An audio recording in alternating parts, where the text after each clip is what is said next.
तो यहाँ पर राजा जी फॉर्मूला के बारे देखेंगे जिसे हम कहते हैं सी राजा गोपालाचारी फॉर्मूला। तो इनकी क्या फॉर्मूला थी और इन्होंने फॉर्मूला क्यों दिया, और फिर हम देखेंगे देसाई लियाकत पैक्ट को भी हम देखेंगे। पर सबसे पहले हम राजा जी फॉर्मूला को देखते हैं।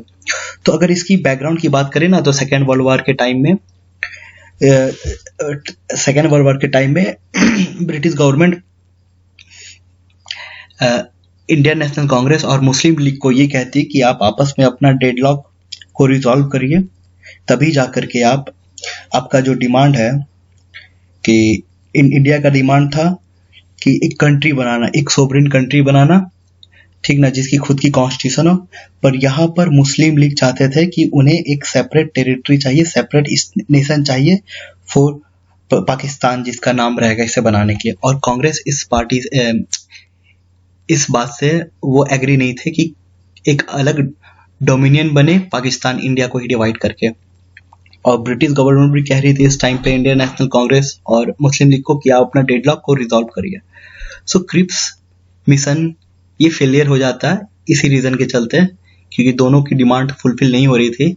मुस्लिम लीग को चाहिए था सेपरेट स्टेट नेशन। तो सी राजा गोपालाचारी ने एक फार्मूला को प्रिपेयर किया for the Congress league cooperation के लिए, और गांधी जी ने इस फार्मूला का सपोर्ट किया था। अगर आप मेन पॉइंट देखें, और ये जो सी राजा गोपालाचारी है, इनका जो फार्मूला है, इनका पहला फार्मूला है कि मुस्लिम लीग को इंडोर्स करना पड़ेगा। कांग्रेस की जो डिमांड है, एक इंडिपेंडेंट इंडिया बनाना चाहता है कांग्रेस, इस चीज को मुस्लिम लीग सपोर्ट करेगी। इस चीज को मुस्लिम लीग सपोर्ट नहीं कर रही थी, और मुस्लिम एक खुद की अलग नेशन बनाना ये जीत पे अड़ी थी। और मुस्लिम लीग को कॉपरेट भी करना पड़ेगा कांग्रेस के साथ to forming a provisional government at the centre.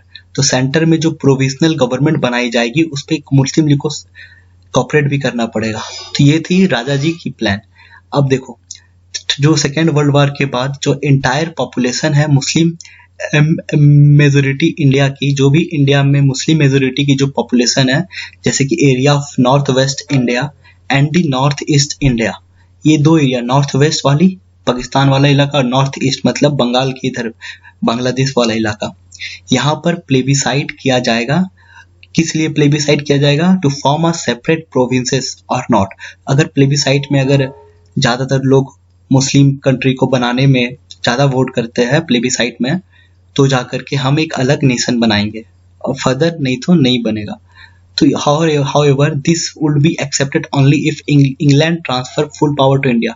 देखो, ये तभी एक्सेप्ट किया जाएगा, ये जो नया डोमिनियन है पाकिस्तान बनाने का पार्टीशन के लिए, ये तभी एक्सेप्ट किया जाएगा जब इंग्लिश ट्रांसफर कर देगी सारी पावर इंडिया को, तब जा करके हम तुम्हें पाकिस्तान को एक नया नेशन मतलब पार्टीशन के लिए हम तैयार हो जाएंगे।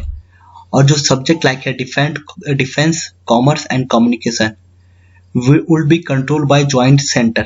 तो जो जब तक ये रिजोल्यूशन, जब तक इंग्लैंड फुल पावर ट्रांसफर ना करते इंडिया के प्रोविजनल गवर्नमेंट को, तब तक जो इंडिया की डिफेंस, कॉमर्स और कम्युनिकेशन की जो सब्जेक्ट है, ये कंट्रोल की जाएगी सेंटर के द्वारा। अब मुस्लिम लीग का रिएक्शन क्या आता है हम देखेंगे। तो मुस्लिम लीग डिमांड में है कि उन्हें सेपरेट नेशन चाहिए पाकिस्तान, और कांग्रेस फेवर कर रहे हैं सिंगल नेशन को सिर्फ। अब जो जिन्ना ऑब्जेक्ट करते हैं कि राजा जी का formula stating that only Muslim of north west and north eastern India should vote in plebiscite not the entire population. अब देखो, जिन्ना जी को ये दिक्कत हो गई ना कि जो सी राजा गोपालाचारी जी का जो फॉर्मूला है, वो सिर्फ मुस्लिम जो कंट्री, मुस्लिम की जो जहां पर जो मुस्लिम है नॉर्थ वेस्ट इंडिया के और नॉर्थ ईस्ट इंडिया, वही सिर्फ पार्टिसिपेट कर रहे प्लेबिसाइड में, पूरा, जबकि इंडिया की पूरी एंटायर मुस्लिम पॉपुलेशन नहीं कर रही है। इस बात पे जो जिन्ना है ऑब्जेक्शन डालते हैं। अब रिएक्शन क्या आता है अदर पार्टी, सिख अपोज करते हैं राजा जी के प्लान फॉर्मूला को, और ये as it would lead to division of Punjab would make Sikh as a minority in both India and Pakistan।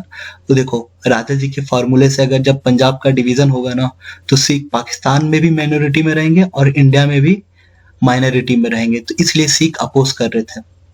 और हिंदू लीडर जो थे वीर सावरकर और श्यामा प्रसाद मुखर्जी, इन्होंने भी बड़ा कंडेम किया राजा जी के फार्मूला पे।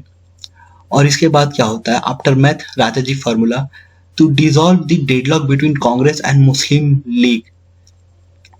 तो मुस्लिम लीग और कांग्रेस की जो डेडलॉक को रिजॉल्व करने के लिए Desai Liaquat pact was endorsed by the leader of both the parties.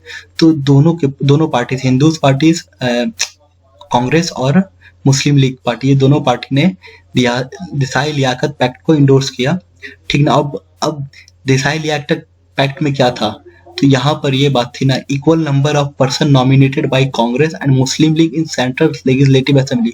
तो जो सेंट्रल लेजिस्लेटिव असेंबली में जितने भी मेंबर्स रहेंगे, ये जो प्रोविजनल गवर्नमेंट बात कर रहा है, वहां पर जो सेंट्रल लेजिस्लेचर रहेंगे, जो एमपी सब रहेंगे, वहां पर जो कांग्रेस और मुस्लिम लीग के जो पर्सन है ना, वो इक्वल नंबर पे नॉमिनेट किए जाएंगे, समझे। और 20% सीट रिजर्व रहेगा सेंट्रल लेजिस्लेचर में, किसके लिए, मुस्लिम्स के लिए। एक तो देखो, जो person, equal number of person nominated by Congress and Muslim League, तो जो भी नॉमिनेटेड मेंबर होंगे सेंट्रल लेजिस्लेचर में वो इक्वल नंबर के होंगे, ये नॉमिनेटेड होंगे।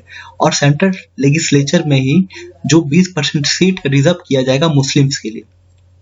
तो ये थे देसाई लियाकत पैक्ट, ओके। तो यहाँ पर मैंने एक स्टेटमेंट मिस करेक्ट अच्छा से समझा नहीं पाया, कि बता नहीं पाया। जो जिन्ना के चलते राजा जी गोपालाचारी का जो फॉर्मूला वो फेल हो जाता है। और क्यों होता है, क्योंकि ये चाहते थे सिर्फ मुस्लिम, वही मुस्लिम जो नॉर्थ वेस्ट के में हो और जो नॉर्थ ईस्ट में हो, वही प्लेबिसाइट में वोट करे, वोट करने चाहिए, ना कि एंटायर पॉपुलेशन, मुस्लिम पॉपुलेशन को वोट पे, प्लेबिसाइट पे पार्टिसिपेट वोटिंग के लिए नहीं, ये चाहते थे। इसलिए जिन्ना के चलते ये प्लान फेल कर जाता है। तो इसके बाद देसाई लियाकत पैक्ट आता है, इसी चीज को फर्दर आगे इस डेडलॉक को रिजॉल्व करने के लिए। तो हम कुछ जानते जरा सी राजा गोपालाचारी के बारे। सो अगर हम सी राजा गोपालाचारी की बात करें तो इसका सी का मतलब चक्रवर्ती राजा गोपालाचार्य। और एक तरफ से ये इंडिया के अच्छे पर्सनैलिटी है, ग्रेट पर्सनैलिटी है, इनसे यूपीएससी क्वेश्चन बेशक पूछ सकती है। और इन्होंने लीड किया था वेद अरण्यम साल्ट सत्याग्रह को के रिस्पॉन्स में इन्होंने लीड किया था टू डांडी मार्च तक, समझे।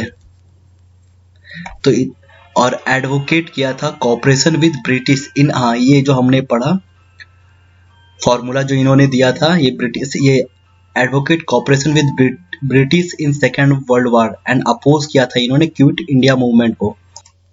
और इन्होंने सीआर फॉर्मूला भी दिया था, propagated talk with Mohammad Ali Jinnah, हाँ इन पे भी देखिए इंपॉर्टेंट रोल इन्होंने सेटिंग अप किया anti Congress front in Madras under C N Annadurai.